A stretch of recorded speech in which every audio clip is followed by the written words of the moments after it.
Ladies and gentlemen, sisters and brothers, I greet you. The theme or the subject I'm about to unfold is only a civilized person can be the master of his anger, and the uncivilized person is slave of his anger. There are three stages of human development. First one, the lowest stage. Second, human stage. And the third one, the enlightening, the divine, or the wise or wisdom stage. The lowest development is called the beast or animalistic level. What is animal? Anima in Latin or the etymology means breath or soul. So anyone who can breathe and who has a soul is animal. As human beings, we were and still are part of animal kingdom. Long time ago, we live in a forest or in a jungle with animals. It was the survival of the fittest.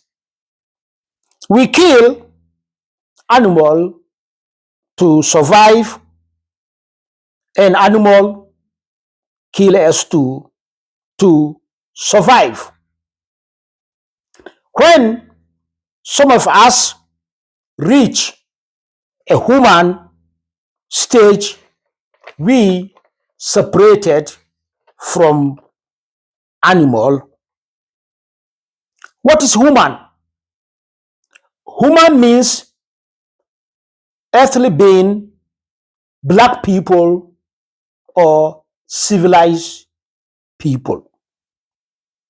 At this stage, we built our own house, domesticated the animals for our usage and companionship. We grow our own food. We go to the forest to hunt the rest of the animals which we could not domesticated for our usage. The beast or the animalistic level, we are moved by urges and passion during this level. When the desire to have sex comes, we don't care who is before us. We go after it. When we are hungry, we do not care what kind of food we have. We just eat any food before us. We are following our urges and passions. We have no control from our higher being to make adjustment or to resist. The second stage, which is called human stage, enable us to resist and to adjust and not to react impulsive. The last stage enables us to be one with all living beings because no matter how unique a river may be, it flows eventually in the sea and it becomes one with the sea. People in this stage are wise people, holy people, and divine people. All the scripture, as the scripture describe Jesus. Upon the humiliation, dehumanization they meted out to him, he asked his Lord to forgive his enemies because according to him, they don't know what they are doing. Anger and emotion is old as humanity itself. Yet, one that overthrow kings, damage relationship, and poison minds. It strikes quickly, gaining control before we even realize it. How often do we allow someone words or action to ignite a fire within us, burning away our peace and clarity? No one can hurt you without your consent. Others' actions or words cannot hurt you unless you allow them to do so. When you choose not to be harmed, you will not feel harmed. People insult is like a sound carried by the wind. Their words are just an interpretation or self-projection. It is not the fact, the truth, or the reality that disturb us. It is rather our interpretation of the fact and the truth and the reality that disturb us. By so doing, we jump to conclusion and we form our own judgment. Change your judgment and the disturbances will disappear. When someone tries to provoke you, pause for a while. Ask yourself, should I give him, her, the control over my peace? The answer must always be no. Let their action fall away like leaves in the river, powerless to disturb your inner peace. Separate what you can control and what you cannot control. It is not what happens to you, but how you react to it matters. You cannot control others, their thought, their words, and their actions. But you can control your mind, your choice, your response. Why wasting your energy on what you have no influence on? Will you curse the rain for falling or the sun for setting?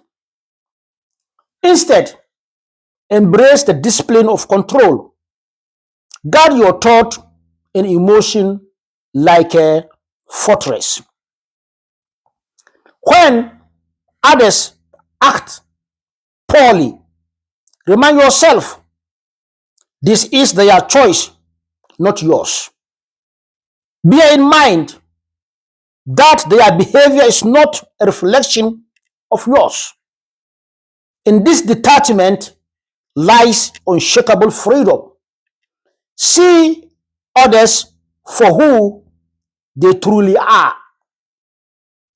When someone wrongs you, pause a while.